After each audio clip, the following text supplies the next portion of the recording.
Hello viewers, সেদিন গিয়েছিলাম 3D art গ্যালারিতে বাচ্চাদেরকে নিয়ে। তো ওখানের প্রতিটা পেইন্টিং থেকে শুরু করে 3D ডাইমেনশনে যেই পেইন্টিংগুলো সবগুলোই দেখার মতো চমৎকার, এবং ওদের এনভায়রনমেন্ট খুবই নিট অ্যান্ড ক্লিন, কাম, খুবই ভালো লেগেছে। এবং বাচ্চারাও খুবই ভালো ওখানে ফিল করেছে, ওদেরও খুব ভালো লেগেছে। আর ওটা আসলেই এরিয়াটা, এনভায়রনমেন্টটা সব কিছু মিলিয়ে এত সুন্দর। আমি অলরেডি দুবার গিয়েছি, দুবারে আমার ভালো লেগেছে। বাচ্চারা যে ওখানে ফিরে এসে বারবারই যেতে চায়। আর বিশাল বড় স্পেস, ওরা দৌড়োদৌড়ি ছুটোছুটি করতে যাচ্ছে।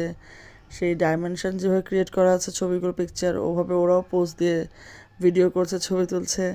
তো খুব সুন্দর পরিবেশটা। আমি আপনাদেরকে ভিডিওটা তুলে ধরলাম। এখন আপনারাও একদিন ঘুরে আসবেন, বাচ্চাদেরকে নিয়ে নিজেরা যাবেন, ভালো লাগবে। I hope. Thank you.